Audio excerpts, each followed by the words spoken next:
211623, State of Idaho versus Chad Guy Daybell.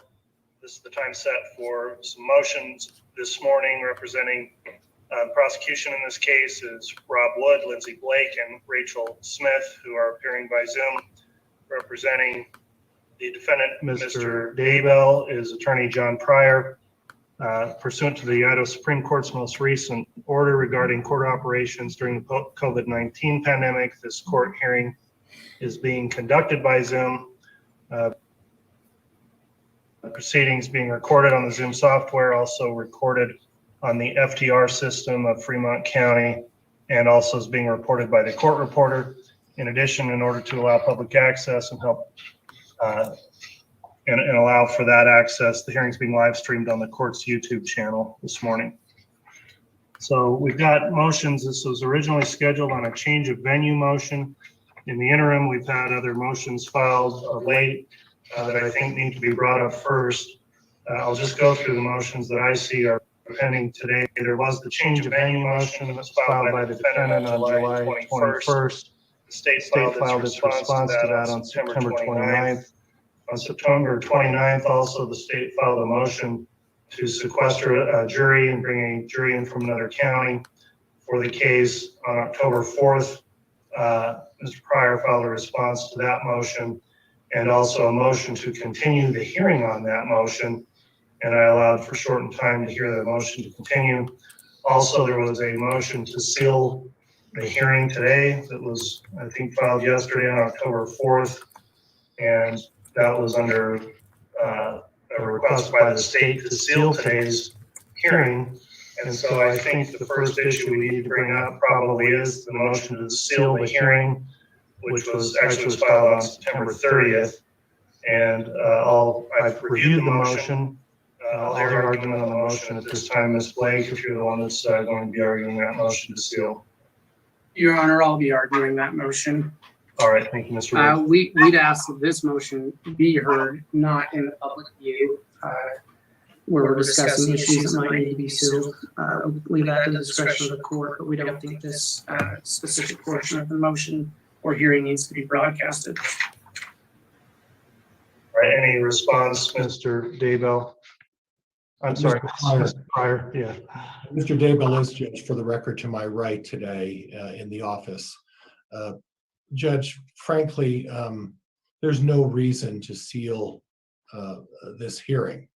I previously provided to the court, I believe just short of 8 o'clock this morning, not only a list which had previously been described of all my exhibits, but also the thumb drive containing all the exhibits, as well as the slides that I anticipate using as part of my venue. From my perspective, there's nothing objectionable, and I purposely, obviously, had a discussion with the Your court. Honor, he's arguing not about whether or not we should, about the actual motion, not about whether or not this portion of the hearing should be not be live streamed.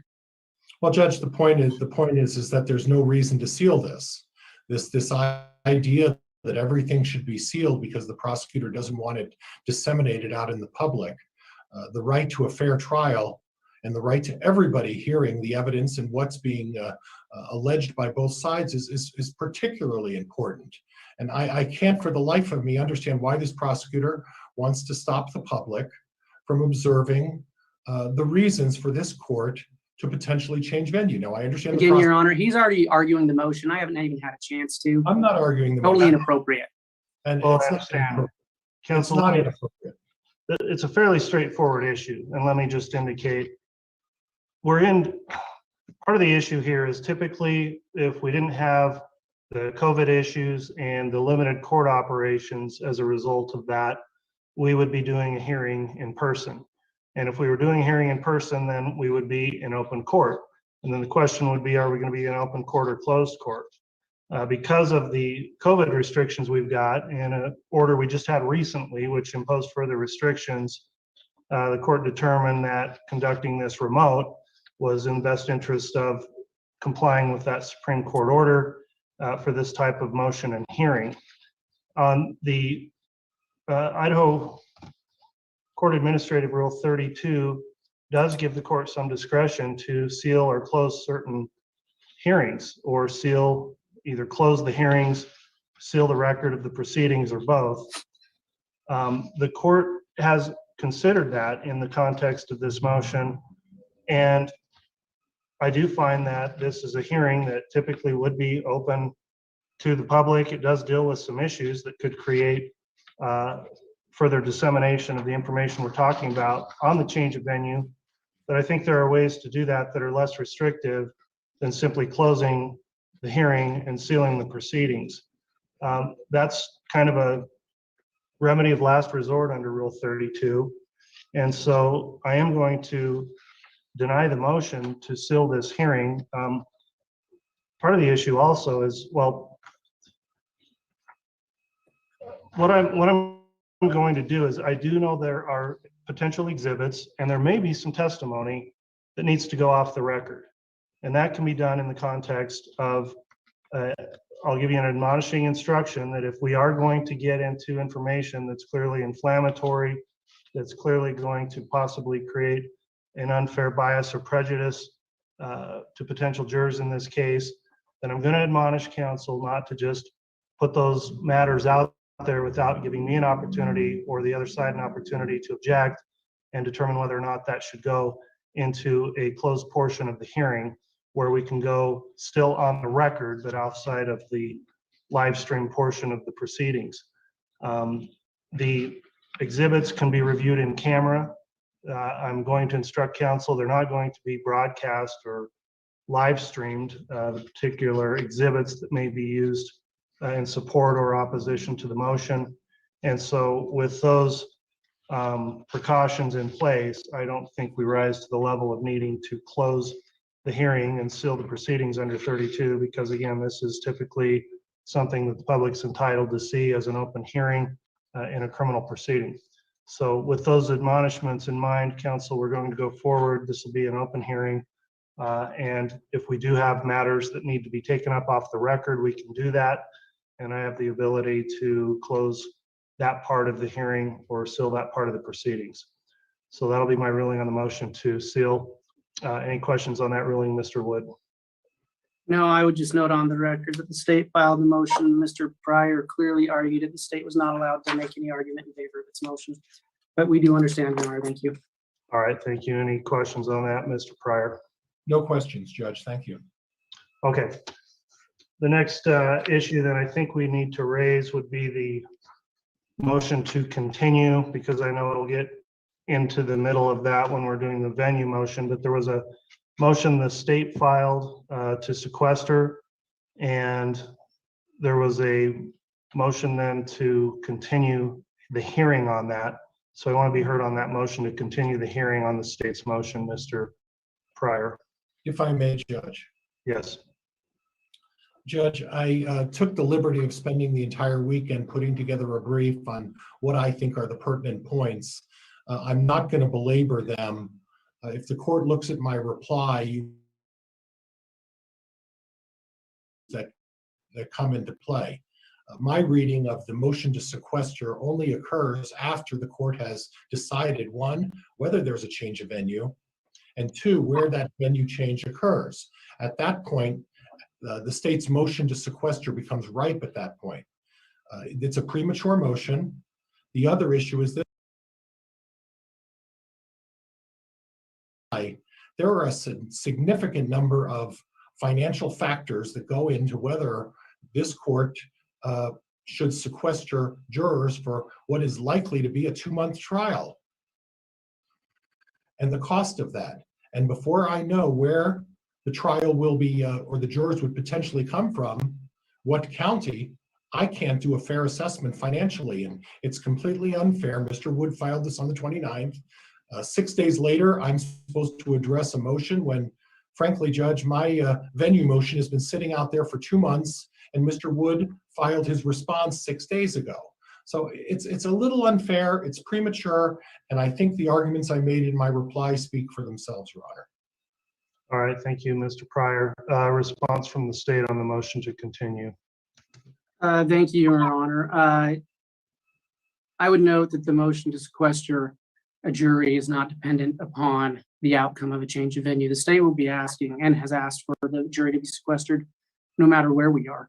So whether the court today changes venue and we have this trial somewhere else, or transfers trial, I should say, whether the court decides to change venue and then bust the jury back, as the state has recommended, if the court feels that it's necessary, or whether the court decides that Mr. Pryor hasn't met his burden, because it is his burden today, and that the change of venue doesn't happen, we're going to be asking for a sequestered jury to the state. That's a sunk cost. So the costs that the state is concerned about and will be concerned about are the additional costs of changing venue. And that's why we've made the request that in the event the court, out of an abundance of caution, decides to transfer trial, that we bust them back. In terms of this unfairness issue, I'd note that Mr. Pryor keeps complaining about the lack of a brief or reply. He never filed a brief in support of his change in venue. I'd note that this binder of documents he's talking about was delivered to Fremont County's office this morning. I don't know if we're supposed to print those off. I'm still waiting to get my copy of it, which I'm sure I will soon. But so this idea of unfairness, it's a little out of place. Your Honor, the issue of sequestering a jury does dovetail with change of venue, and it should be allowed to be heard today. Judge, in reply, and I'll be very brief, Mr. Wood in his pleadings on the 29th, 2 months after I filed my change of venue, indicated that he's not objecting to a change of venue. So at this point, Mr. Pryor, I disagree. I mean, there's some statements in there that, to avoid appeals, et cetera, they may agree to that. There's also a pretty clear statement in his pleading that they believe they can get a fair and impartial jury in Fremont County. So that's an issue still needs to be determined at the change of venue motion. And I don't see that as a stipulation at this point. I mean, that we may get there, but I think we have to have that hearing first to determine what the state's position is on that issue. Well, Judge, again, if the court's going to look at this in terms of financial factor, where exactly are we going to derive this sequester jury from, and what county are we going to derive it from? And to give me, in reality, a couple of days to prepare the financial information to address this sequestering the jury is just blatantly unfair. I would point out in Mr. Wood's response, when I delivered my notebook to everybody, I had delivered several weeks ago the same items on a thumb drive. I hand delivered it to Ms. Blake, and I hand delivered it to the court, and it's the same documents with the exception of a couple of additional things that I just received as before. And the notebook I provided is in response to this court's direction to us that we are not to broadcast items that we find might be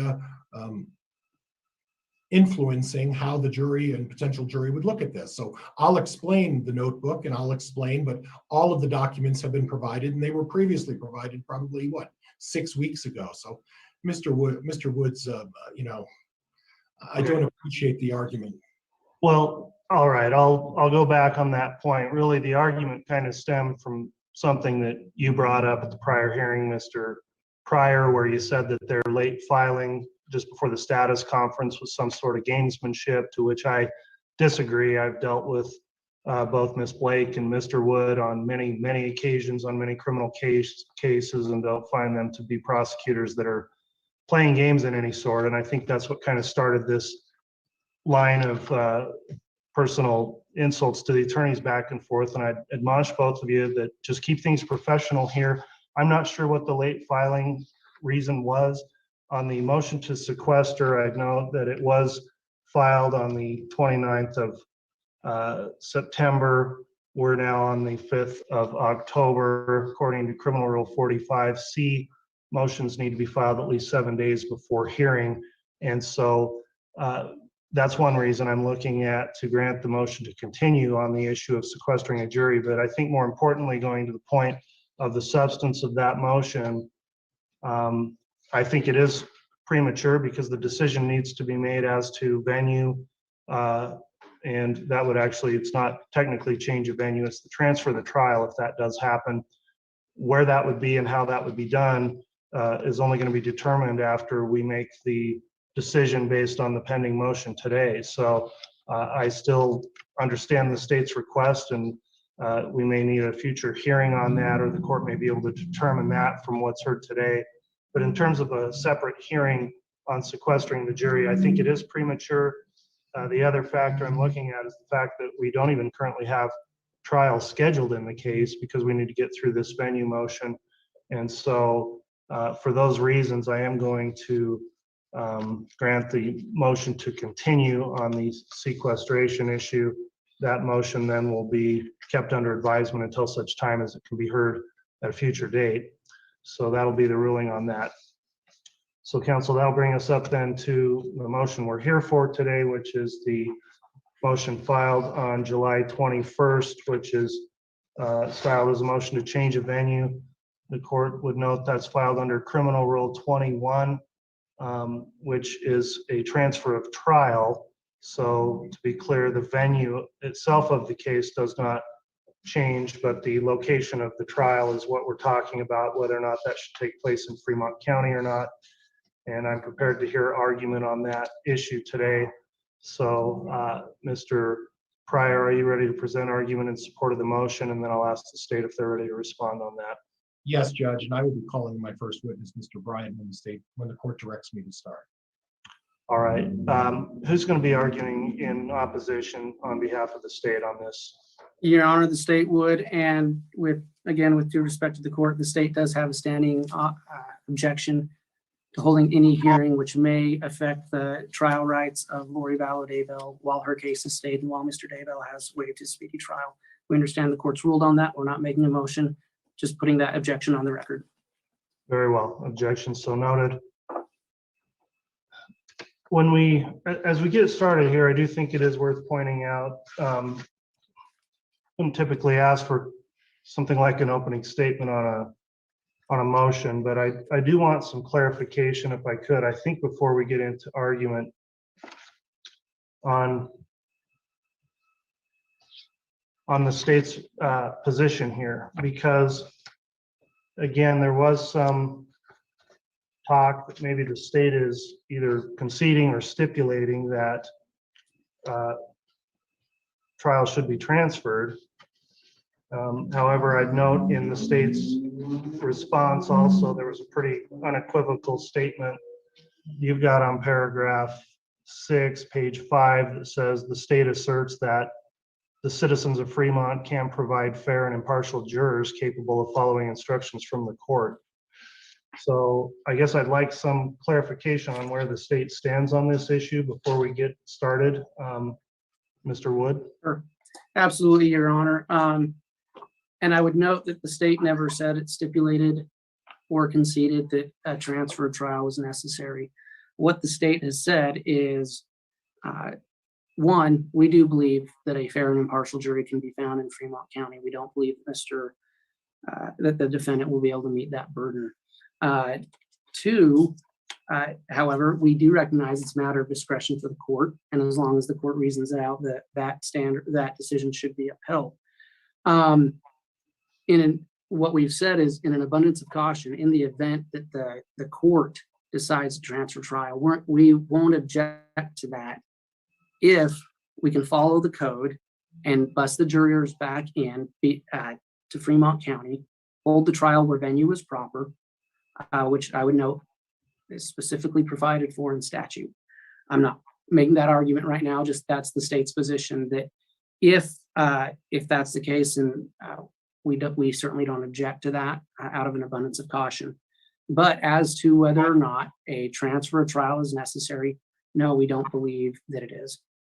Okay, I appreciate the clarification on that point. So with that in mind, then that will be a contested motion. So Mr. Pryor, it is your motion. If you'd like to call your first witness, then you may. Judge, I would call Mr. David Bryan from Ironwood Insights, if the clerk would swear him in. All right, Mr. Bryan, if you'd please raise your right hand, I'll have the clerk administer the oath. Solemnly swear or affirm the testimony you will give in the pending cause will be the truth, whole truth, and nothing but the truth, so help you God. I do.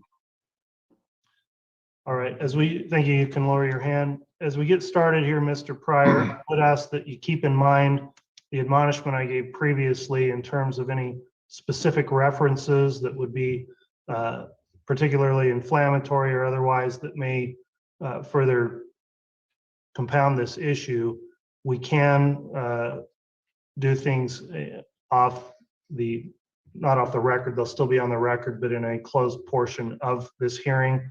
So I'd ask you to keep that in mind when you're eliciting responses from this witness. And with that in mind, you may inquire. Mr. Bryant, would you state your name and spell your last name for the record, please, sir? David Allen Bryant, B-R-Y-A-N-T. Mr. Bryant, how are you employed, sir? I am the Vice President of Analytics at Ironwood Insights Group. And what is Ironwood Insights Group? It's a full-service marketing research firm based in Arizona.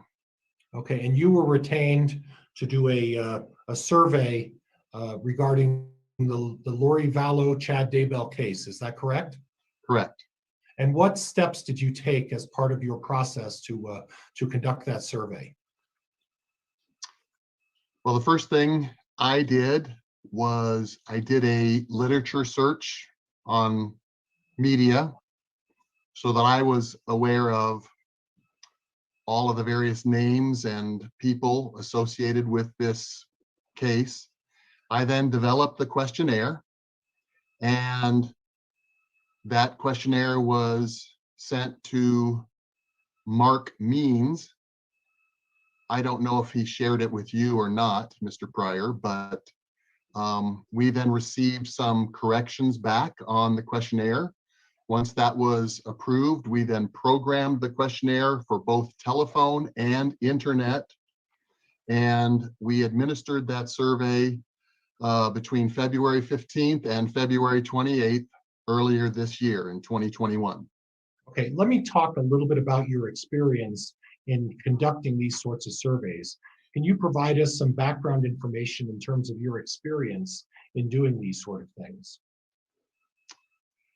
Yes, I have been doing marketing research, survey research, polling research since 1980, when I originally started working for Dr. Richard Worthland, who was Ronald Reagan's pollster. So I've been doing this for over 40 years and analyzing statistics and designing questionnaires and preparing reports based Okay. on those survey results. So you have done this for a significant amount of time, have a significant amount of experience. Is that a fair assessment? Well, I like to think so, yes, 40 years. Is there anything that, as part of this survey, that you deviated from in terms of the standards that are put upon people who conduct surveys in your particular business? No, we adhere to the standards of APOR, the American Association of Public Opinion Research, and the Insights Association. These are standards for maintaining confidentiality of respondents and the way the survey was developed. It's developed to be unbiased in terms of its questions and the sequence of the questions. And so, no, we strove to adhere to the highest standards, which is, in my opinion, the APOR standards, the American Association of Public Opinion Research. Now, previously, last week, you provided me a copy of the study and the questions. Is that right? Correct. And Judge, those questions in that study were submitted to the court as exhibit. I believe it's exhibit number 10. You and I discussed the Ironwood Insights report. We discussed the survey, and the copy you provided to me was a true and accurate copy of the survey that was conducted in this particular case. Is that correct? Correct. Judge, I would move for admission of the Ironwood Insights report and survey.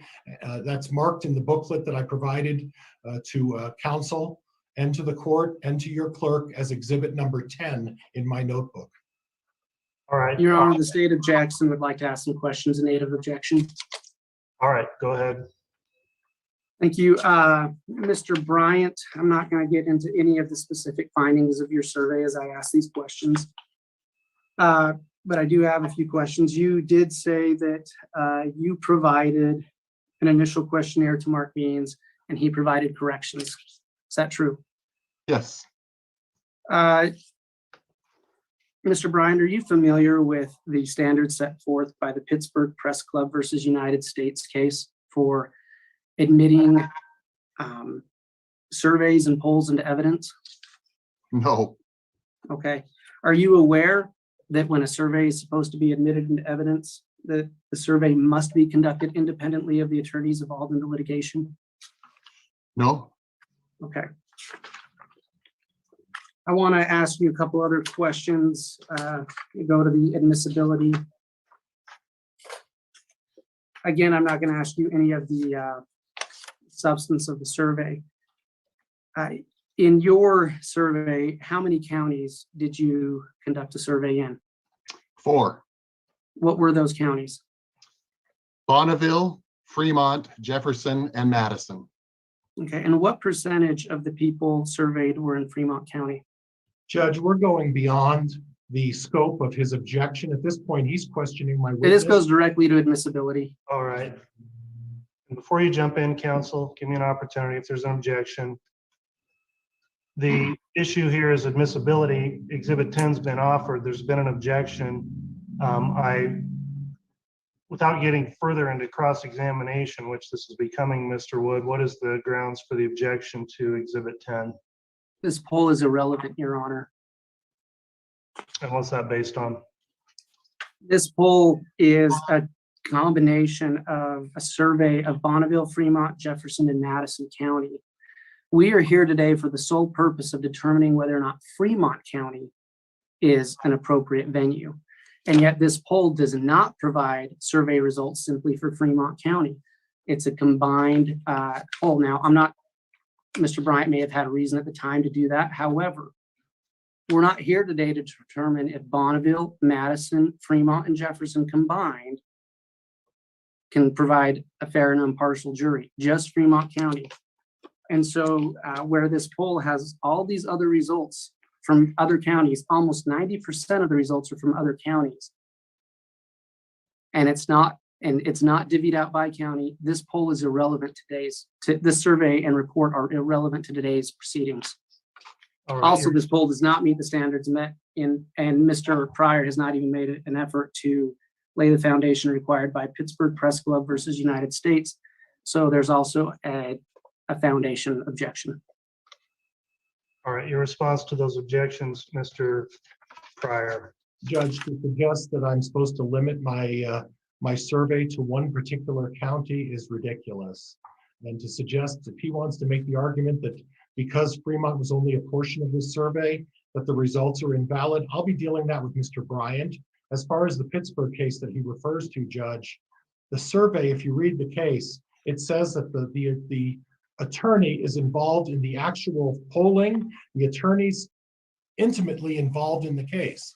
To suggest that Mr. Means or myself cannot make suggestions to Mr. Bryant in terms of what areas we would like to explore for purposes of a survey is absolutely ridiculous. And Mr. Bryant's going to address those.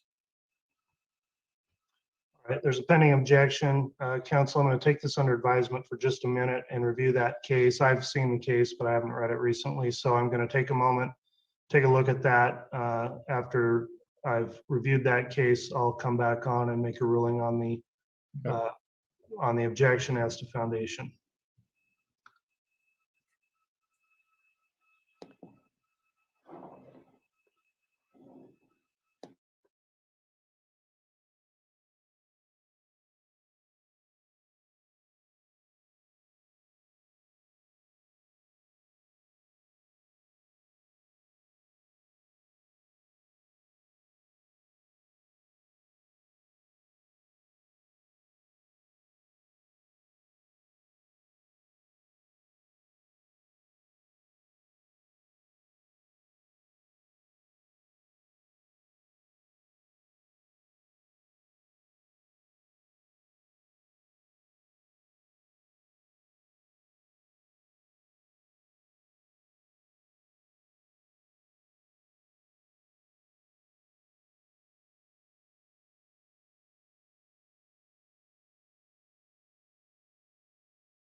All right, council, we'll be back on the record here. The court has considered an objection to the admission of defendants exhibit 10. The state cited the Pittsburgh Press Club case. Courts reviewed that, which raises the issue of whether or not a survey would be admissible if it is material, if it's more probative on an issue than other evidence and has circumstantial guarantees of trustworthiness equivalent to those of the class exceptions they talked about in that case. And then the proponent of admitting that has the burden of establishing the elements of the admissibility. So at this point, the objection was based on relevance and foundation.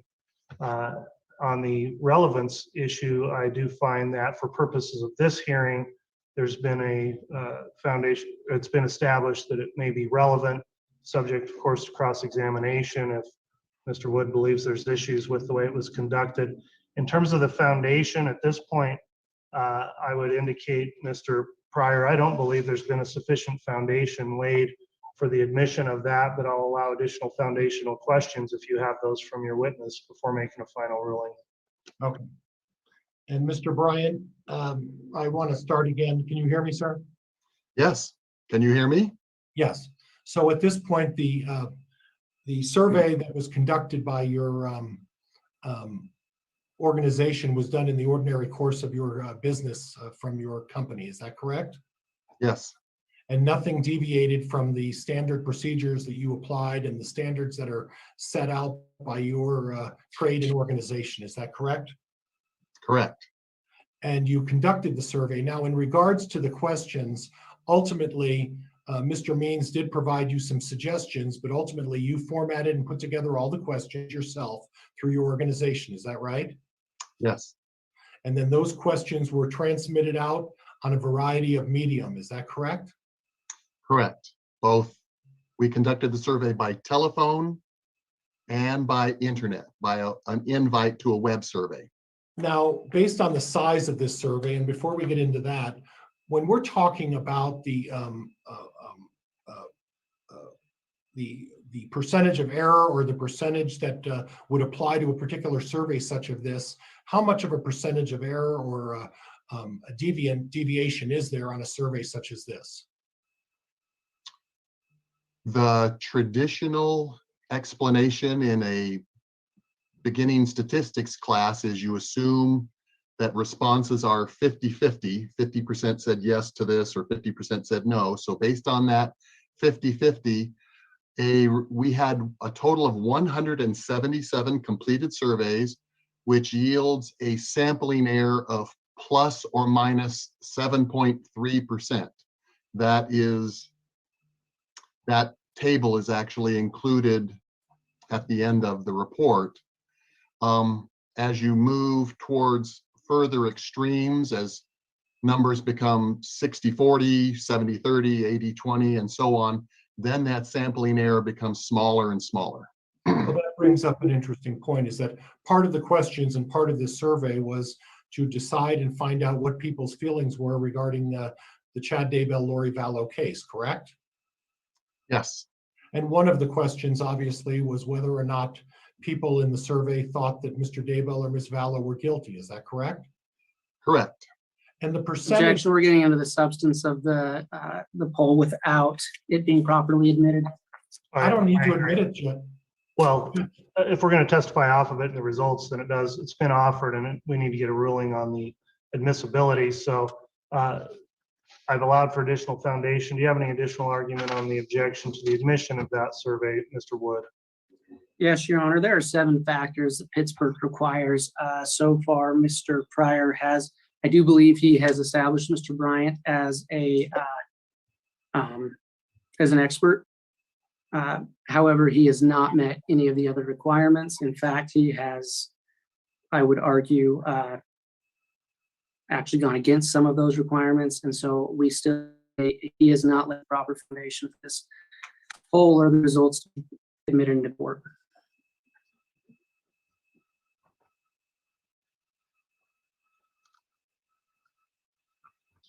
All right. At this point, I have considered that objection in light of that Pittsburgh Press Club case. I would note that The question here is not ultimate admissibility at trial for either a jury or a court to consider on the ultimate issue that may go to the results of the survey, as was the case in there. This is a hearing as it relates to argument regarding publicity in a venue motion. And so based on the context of where we are, the court does find that for purposes of this hearing only, the survey will be admissible, of course, subject to cross-examination. Mr. Wood, if you have an issue with the way it was conducted. So the court will allow the admission of exhibit number 10, and that will be admitted into the record. Thank you, Judge. May I continue? You may. And Mr. Bryant, so we were on the subject, I'm sorry, I just had a hesitation there. Mr. Bryant, we were on the subject of the survey that was conducted in this particular case. And one of the areas of the survey addressed the issue of whether or not the people who responded to the survey felt that Mr. Daybell or Ms. Vallow were guilty. And can you talk a little bit about the response that you elicited from the survey? Yes, the specific wording of the question was, and this is question 9, if you were to say you lean one way or the other right now about the guilt or innocence of Lori Vallow Daybell and Chad Daybell, which way would you lean? Now, from the 177 respondents, we had 82.4% said they were guilty. Okay. And only one person said they were innocent. We had a very, we had 3.4% said they were innocent until proven guilty, and 11.4% said that they needed more information before they were able to answer the question. Okay. Now, in applying the margin of error on this particular question, 82%, what is the range of possibility? You had previously discussed that as you get higher up in the level of percentage. Now, we're talking a situation where 8 out of 10 people from Madison, Fremont, Bonneville, and Jefferson County determined 80% of those people in the survey from those particular counties determined that Mr. Daybell and Ms. Vallow were guilty. What's the margin of error? How high could that number actually be, given the margin of error that you would, from your experience, apply in this particular case? Your Honor, I'm going to object to relevance where, again, this doesn't just apply to Fremont County, and we're dealing with multiple other counties. Judge, you've already ruled on that. Can I go forward, please? I'll overrule that objection. Go ahead. Again, sir, what is the margin of error when we're talking about 8 out of 10 people, more than 8 out of 10 people already determining in this particular district that Mr. Daybell is guilty? What's the margin of error, sir? 5.8%. So if we apply the 5.8 to the 82 point, what percent? 82.4. Now my math may be a little off, but I come up with 88% given the high end of the margin of error. Is that fair? Sure. Okay. Well, 5.8 plus 8.4 is Well, 82.4 plus 5.8, yes. In north of 88% of the people believing that Mr. Daybell is guilty. Is that fair? Yes, but it also goes the other way. It goes. And I'm going to talk about that. It could go the other way as well. It could go down to 77 or 76 something percent, correct? Correct. Now, in your experience, and you talked about over 40 years doing this, how often have you run into a poll that was so slanted in one particular direction? Well, it does occur.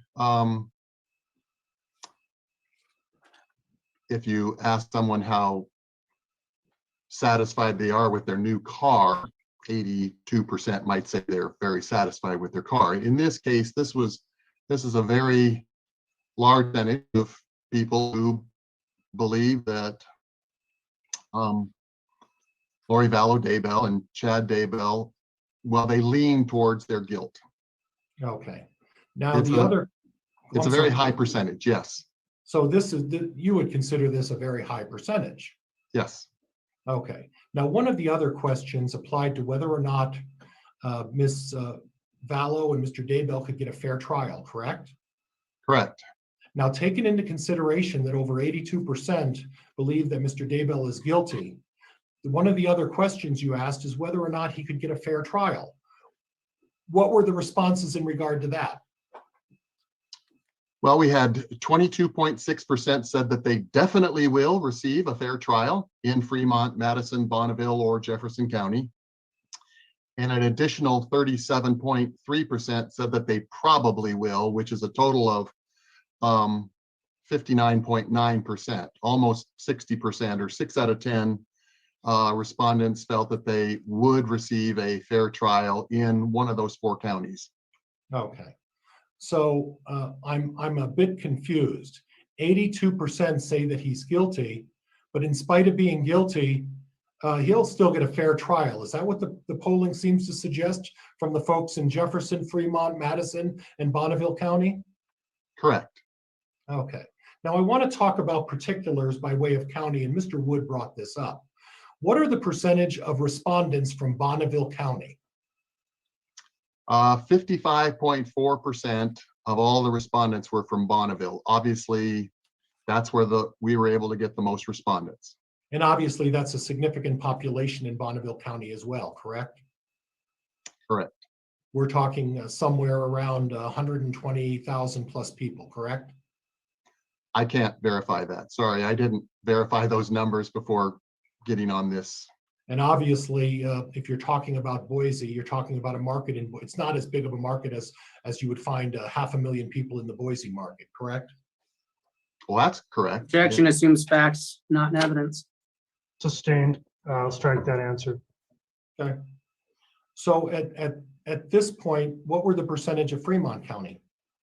We were only able to obtain 10.2% of our 177 respondents. So about 18 people were from Fremont County. Any?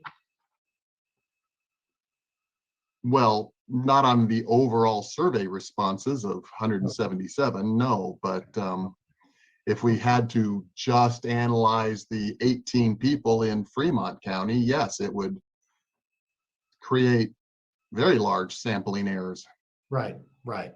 So the idea is not just to limit yourself to Fremont County. The idea is to get an overbroad spectrum of people from a variety of areas to get a more accurate polling of what people's beliefs are. Would that be fair?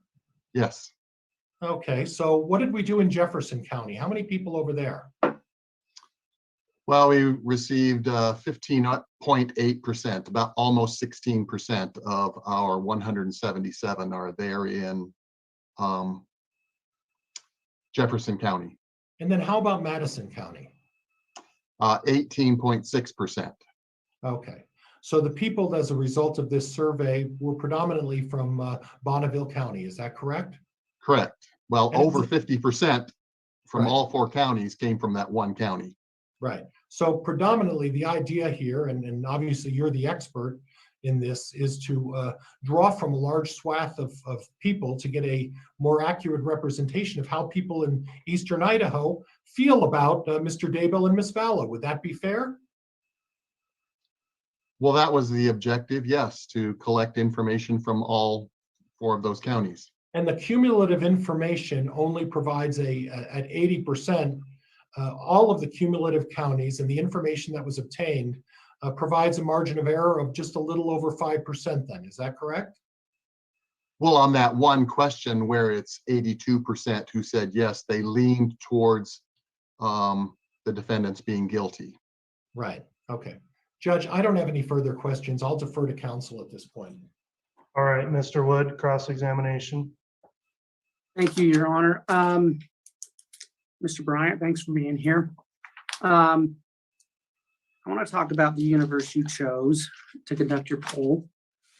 You did state, correct, that your participants needed to be at least 18 years of age, and either have a valid driver's license or be a registered voter in Idaho living in Bonneville, Fremont, Jefferson, and Madison counties, correct? Correct. And you did that to make sure that the people you polled were potential jurors, correct? Correct. Okay. Now, I want to talk about, you said Mr. Means gave you suggestions on questions. Yes, I wrote the question, and I have to tell you, thank you for asking that. The one big change that Mr. Means gave is he wanted to make sure that the word Vallow was included in Lori Vallow Daybell's name. Okay, but so he did participate at some level in the creation of the questions. Yes, I did not include Vallow in Lori Daybell's name. And did he make any other suggestions to you? I don't recall that he did, no.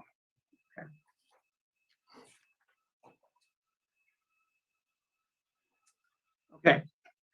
I want to talk about your representative sample. You've said that 10.2% of the individuals polled came from Fremont County, correct? Correct.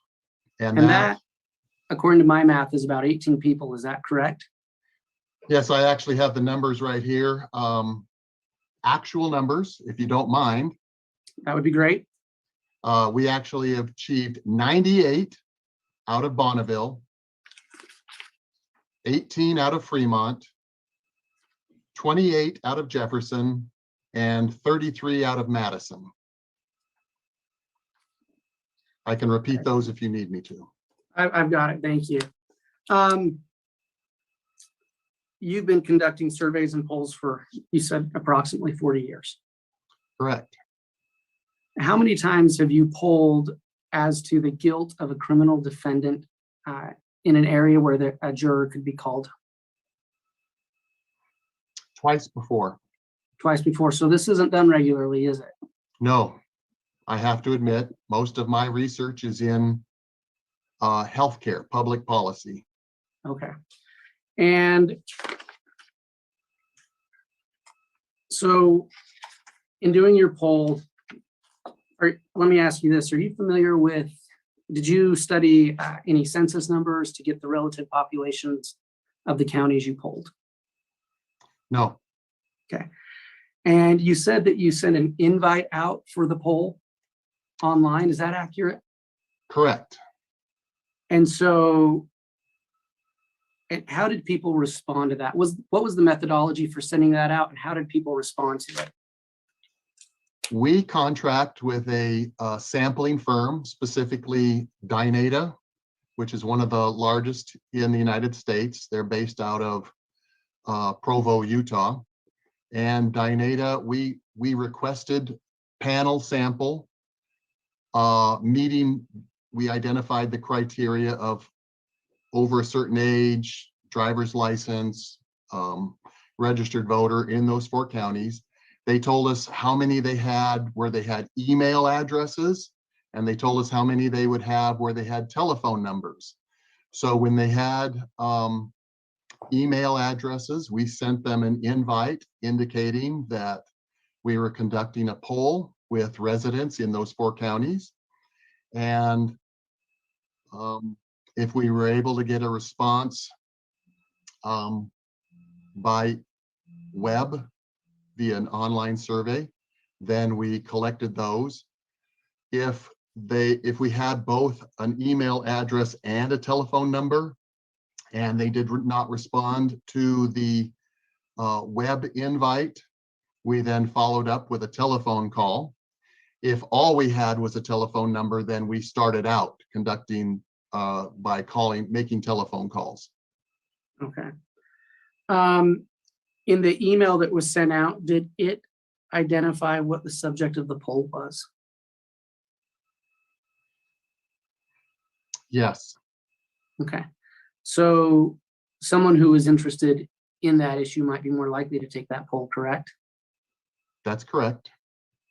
I mean, we did not say it was a murder trial in eastern Idaho. We just said we're interested in your opinion about a local a court case that you may or may not have heard of. Okay, so it didn't identify it by the words Vallow or Daybell? No. Okay. All right. So let's get to we're here today, Mr. Bryant, to determine if jurors in Fremont County are able to be unbiased in a jury trial. And so as I look at your poll, I cannot read this and get information specifically about jurors in Fremont County, correct? That is correct.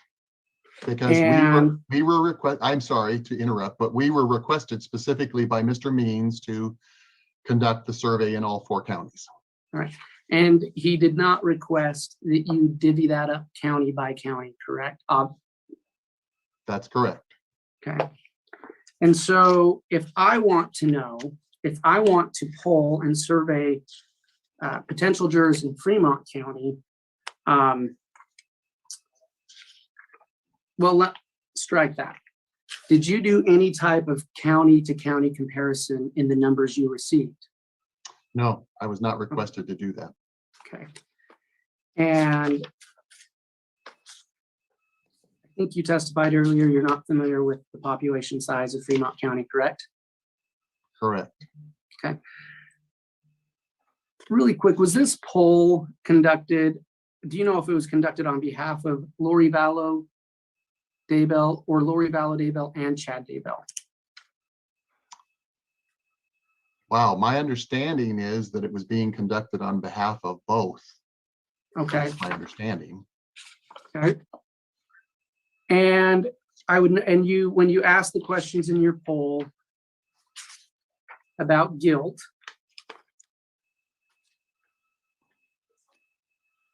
say question 9, you didn't separate Lori Vallow and Chad Daybell, did you? No, So again, and sorry, I kind of got off on a little bit of a tangent there, but if I want to, again, I can't look at this poll and know and separate information about Fremont County without it being combined with information from those other 3 counties. well, I could do that, but given that we only have 18 respondents from that county, your sampling error is going to be huge. And I usually, as a rule of thumb, we don't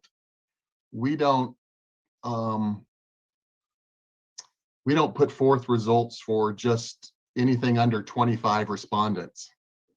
And with only 18 in that particular county, the numbers would have very large sampling errors.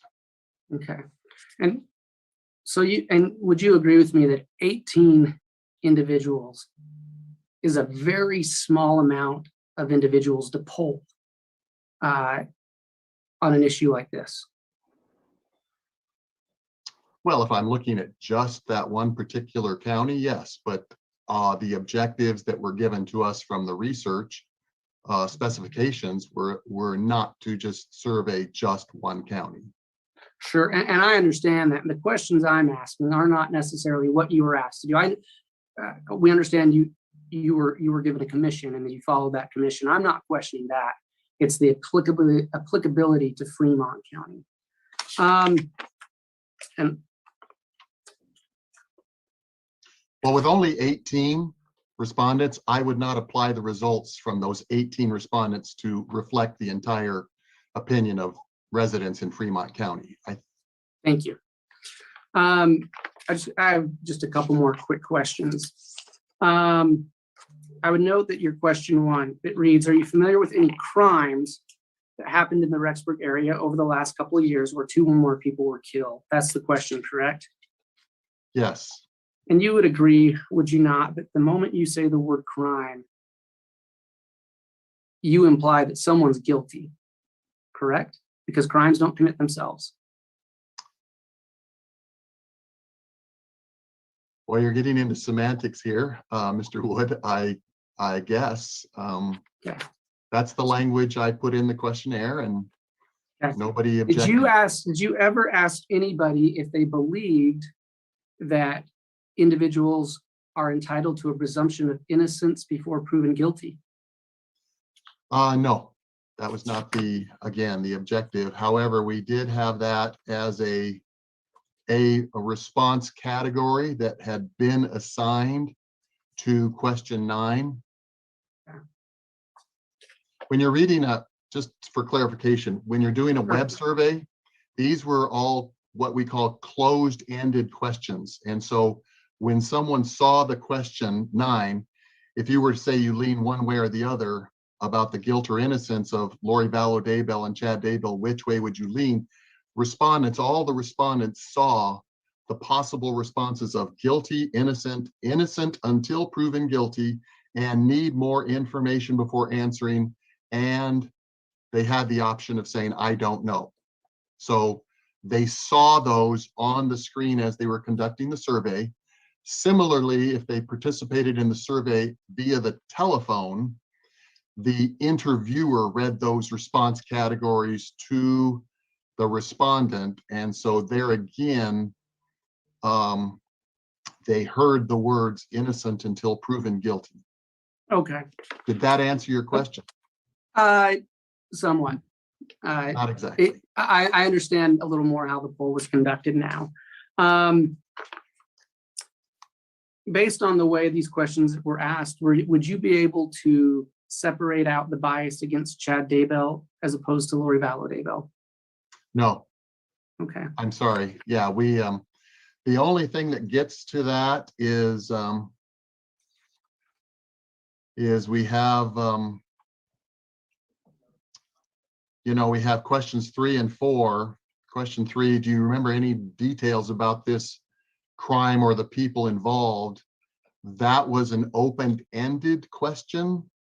So we didn't give them any names, but, and so you can see in question 3, 39.2% mentioned Lori Vallow Daybell, 35.2% mentioned Chad Daybell. Those are what we call open-ended questions. I didn't give them a list of options to select from. People mentioned Lori Vallow Daybell or Chad Daybell. Okay. Now, based on your answer that you can't separate the bias totally between Mr. Daybell and Mrs. Vallow Daybell, is it also fair to say you cannot separate the bias between Mr. Daybell and Mrs. Vallow Daybell in Fremont County? Oh, definitely not. Not from only 18 respondents, no. So, Mr. Bryant, with the way you're answering these questions, if you were to conduct a poll for the purposes of finding if a jury could be pooled in Fremont County only, you would have wanted to question a lot more than 18 people, correct? Well, I would have, yes. Statistical rigor, rules of APOR would have requested or would require that we had at least 100 completes just from that one county. Okay. I just have just a couple more questions. Did you have any help in conducting the survey from people in your firm? Absolutely, yes. I had a project manager. I had programmers who programmed the survey. And would you consider those people that work with you to be experts? Well, absolutely. Okay, that suffices. I don't. Yes. Were you aware of the purpose of the litigation when you conducted your poll? It was originally mentioned to us by Mr. Means that yes, this was specifically the Fremont change of venue survey. Okay. And again, you testified earlier that you're not familiar with the United States Supreme Court case, Pittsburgh Press Club versus United States. Judge, No. I'm going to object at this point. This court made a ruling on that issue, and Mr. Wood is just trying to relitigate an issue that this court already addressed. Your Honor, I'm entitled to ask questions that go to the weight of the survey. I'm making a ruling already, Mr. Wood. It's overruled. I think it is still relevant, so you can answer the question or you can re-ask it, Mr. Wood. No, he did answer the question, if I'm correct, that he was aware of the purpose of the litigation, Your Honor. And the question The state this time has, Mr. Wood, the question objected to is about the press club opinion. And I don't believe it was an answer. well, He already testified to that, Your Honor. He wasn't aware of it. That's fine. At this time, the state has no further questions for Mr. Bryant. The state would make a second motion to exclude, though, based on Mr. Bryant's answers, that this poll for the purposes of Fremont County is simply not sufficient. I think he said he need 100 complete surveys, and there are only 18. So again, the state makes a second motion based on lack of relevance to exclude this poll. All right, your response to that motion before we get into further redirect, Mr. Yeah. Pryor. Judge, at this point, the survey was done in a 4-county area that included Fremont County. As a whole, and as a complete whole of 170 plus 77 responses, Mr. Bryan testified that the margin of error is 5.8%. So as a whole, in counties that include Fremont, in counties that include Madison, in counties that include Jefferson and Bonneville. Now, the allegations in this case rise out of both Madison and Fremont County. To have this court order myself or Mr. Means to do a survey in Fremont, then do a survey in Madison, then do a survey in Jefferson, and then do a survey in Bonneville would be prohibitive. So my feeling is if the court wants to apply whatever weight to this survey it wants to apply, that's the court's prerogative. And at this point, the relevant argument is inapplicable in this particular situation. It's clearly relevant. All right, I've considered the state's second motion to exclude after the testimony of Mr. Bryant. The issue that's brought up for the court is the small number of Fremont County citizens that were polled as part of this polling, a total of 18. The issue before the court is whether or not a fair and impartial jury can be found within Fremont County. And for purposes of this hearing, which is what the Exhibit 10 is being proffered for, and the issue as it relates exclusively to Fremont County, the court does find, based on the responses of Mr. Bryant, that Exhibit 10 will not be considered both for lacking foundation and on relevance grounds, mostly based on his very candid testimony that he would not apply the results of the survey to Fremont County because the sampling error was too small and the margin of error would be potentially too large, and it would go against the standards of APOR, which are the standards he used to conduct the survey with a result of only 18 participants on the survey. So I think clearly, having heard those responses, the court can't consider this survey as it relates to finding potential jurors in Fremont County. So the court is going to sustain that motion offered by Mr. Wood, and the survey Exhibit 10, although previously admitted, will not be considered in the court's determination on the issue.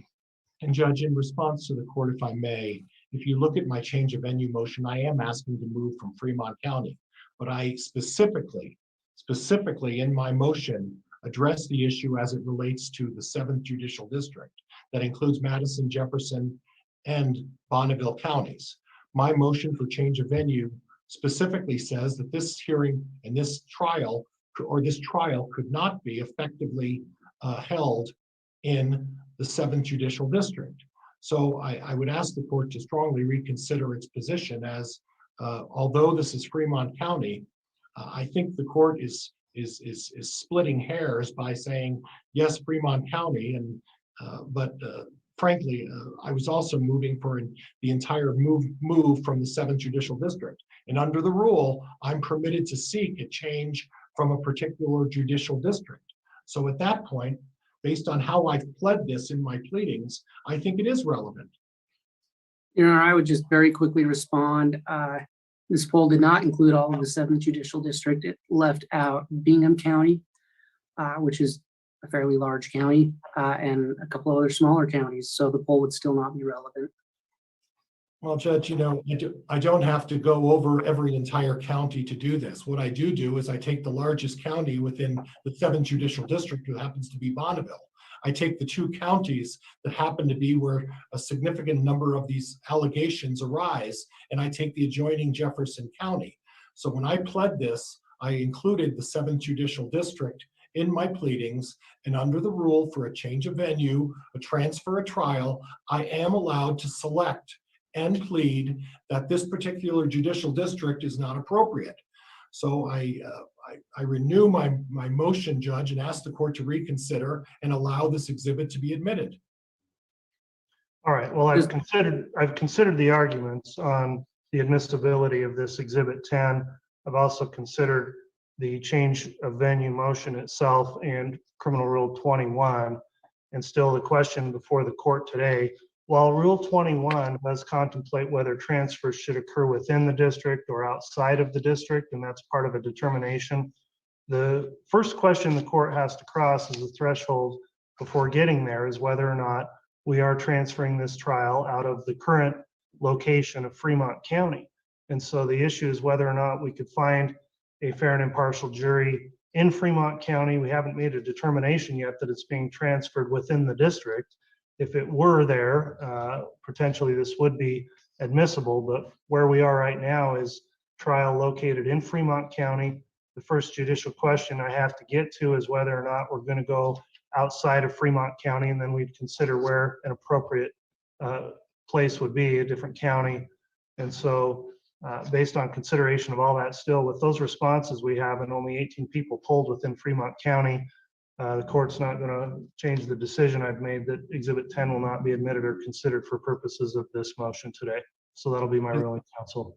And Judge, I guess in my position, simply if the court is excluding the report for purposes of Fremont County, at such time, if the court decides that Fremont County is not appropriate and it is looking at whether or not the 7th Judicial District is relevant, at that point, this report does become relevant at that point. Well, that is a potential, Mr. Pryor, because under Criminal Rule 21C, under Parts 1 and 2, there may be a determination made as to whether it should stay within the 7th District or without. And I would reconsider the ruling if we were looking at potentially moving within the district. So for purposes of where we're at today, I'm not considering it, but your point's well taken there. All right, and Judge, so at this point, I would reserve my ability to seek a motion from the court asking that the court would apply Mr. Bryant's report in the event the court moves this case from Fremont County, and it has to, at that point, under the rule, consider an appropriate judicial district. All right, I'll just take that request under advisement at this time, depending on where we end up. So, and I have nothing else for Mr. Bryant, Judge. Okay, thank you, Mr. Bryant. Then that'll conclude your testimony this morning. Thank you. I'm free to leave the Zoom meeting. You are. You can log off. Thank you, Judge. Thank you. All right. Do you have another witness to call, Mr. Pryor? I don't have witnesses, Judge, but this may be an opportune time to have a meeting to discuss my notebook and how I would present the remaining exhibits in a way that complies with the court's admonishment about unnecessary advertising. So I would like to have a brief discussion about how I intend to proceed with the remaining documents and then go forward from there if the court would accommodate that request. All right. I think that that's a reasonable request. I think the time's good for that as well. You know, I would ask though if we could take a brief 5 to 10 minute break before that. Okay, so here's what we'll do. We'll take a break until 10:30, at which time I'll ask the clerk to please set up a breakout room where I'll meet privately with counsel. I will have the court reporter take a record of the proceedings of the breakout room, and we'll discuss potential exhibits to be admitted in furtherance of the motion. So we'll be in recess for 10 minutes, and then we'll reconvene in the breakout room. Thank you. You're welcome.